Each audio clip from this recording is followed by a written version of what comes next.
A lot of things in the world that you can't change because it's not about your point of attraction, but it is about someone's point of attraction. And as you relax into knowing that, it's really helpful. So what happens to most people is that most people find the what is reality, the see it, hear it, smell it, taste it, touch it, what you call real life reality.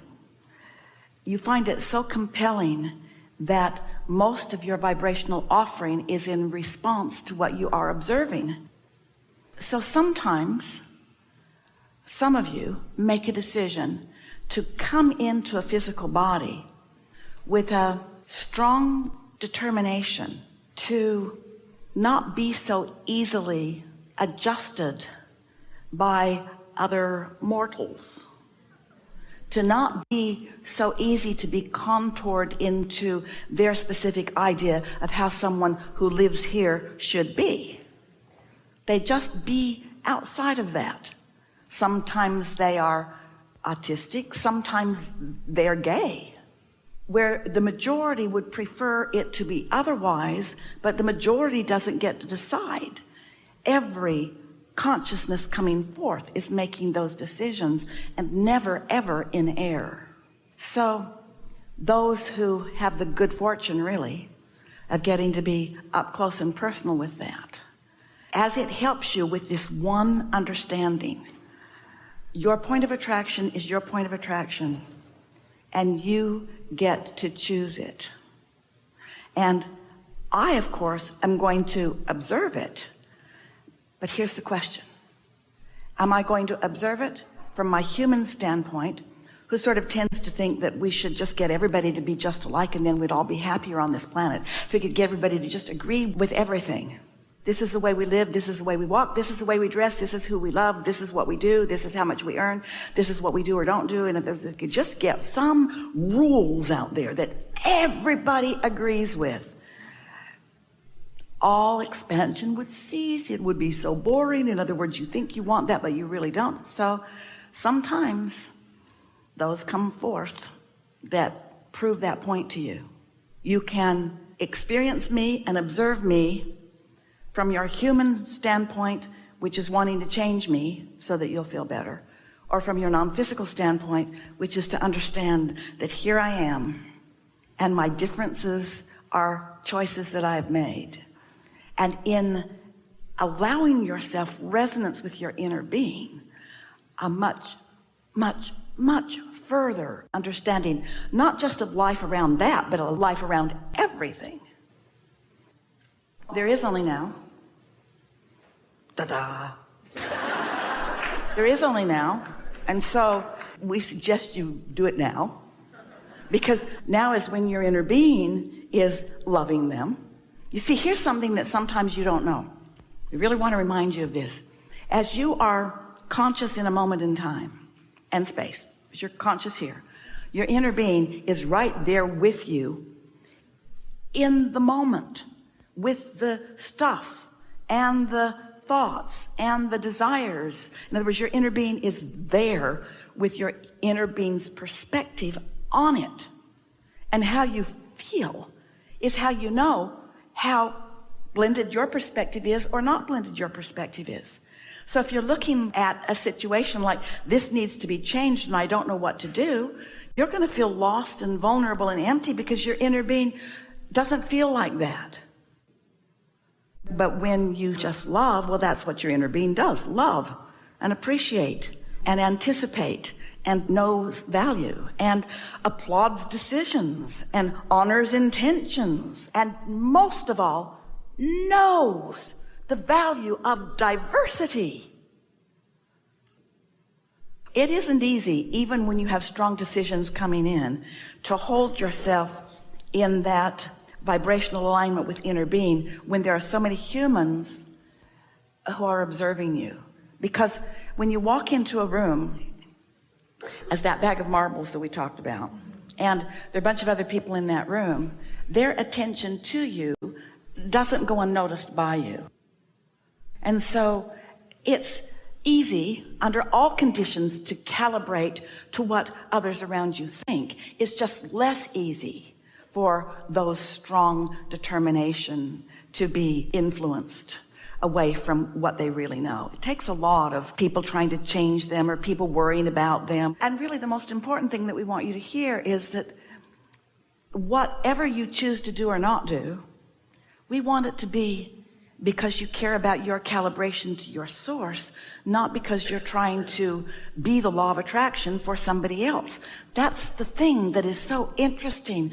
Most humans, Esther has a dear, dear friend who's a comedian, funny girl, pink hair, on a cruise ship. That's how Esther met her. And she talks to Esther frequently when she gets back from a cruise. And she's explaining to Esther, oh, this was a rough cruise. Esther said, oh, she said, yeah. The stage manager didn't have a clue what he was doing. He was the worst stage manager ever. And Esther said, yeah. And her friend said, but I stepped up. And Esther said, how'd it go? And she said, it was terrible. Terrible. He didn't want me butting in. He didn't believe in anything that I had to say. He wouldn't take my advice about anything. It just made it so much worse. And so Esther's reflecting with us about that later. And we said, you're not the stage manager. He's the stage manager. And then we took it further. You're also not the law of attraction. You are consciousness walking into the field of law of attraction. But you're not going to adjust how the law of attraction responds to anything, only by submitting yourself to the law of attraction, deliberately feeling your way to your strongest calibration with your inner being, and therefore to your most satisfying attraction. We like to say this to you. We like to say this to you so much. We want you to hear this. Your inner being in every moment in time knows where you are in your physicality, all your wants and dreams and hopes and desires and observations, memories. Your inner being knows where you are in relationship to everything that's in your vortex, and knows what your path of least resistance is for you to resonate with that, for you to calibrate to that. So your inner being is always calling you toward what's the most likely thing that you're in the vicinity of that you can hear. So often you say, just tell me and I'll go. Esther said that. Just give me the answer. I'll just do it. Well, we're giving you the answer, but you can't hear it. So you think we're taking you on a wild goose chase, but the wild goose knows where you want to go. So sometimes you got to follow the wild goose and you'll end up right where you wanted to be. And you say, not fast enough. And we say, therein lies part of your problem. The wild goose will take you on an adventure and on lots of fun and where it's more beautiful. And if it matters to you, faster. But sometimes what you call faster is not your path of least resistance, because you've got things that you've learned along your way about how things should be. Care about how you feel, and then pay attention. If you catch it in the earlier stages, it's easier for you to find the path of least resistance. Here's a game we've been encouraging recently. Speaking of how your inner being knows what your path of least resistance is, this applies to this.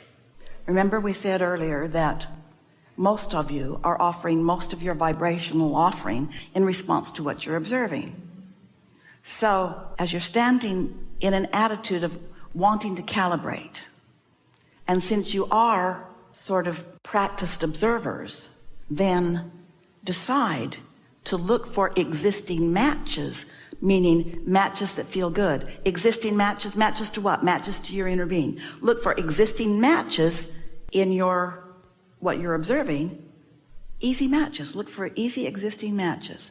And if you catch it early, before you've gone too far down the trail where law of attraction is filling your mind with all kinds of things that match where you really don't want to be, if you catch it early, those existing matches will loosen you up, and then your inner being offers you another idea and another idea. So much of what you think are the ideas that you are thinking are ideas that you're interpreting, because they are ideas that your inner being is thinking.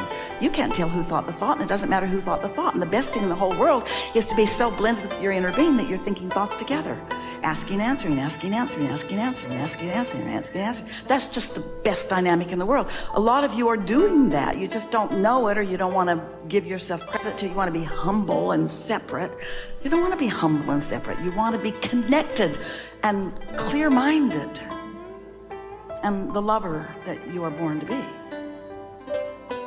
That's a tricky thing unless you understand that there's a whole lot to observe. We have called that from the beginning of Flowing Through Esther, that whether you're looking at the past or the present or the future, imagine into the future, be the best selective sifter that you can. Selectively sift what feels good if you're looking past, what feels good if you're looking now, what feels best as you're anticipating forward. Pay attention to how you feel, and if it feels better to look in the rearview mirror for a minute, do it. Remember those early days with that sweet one? Look there.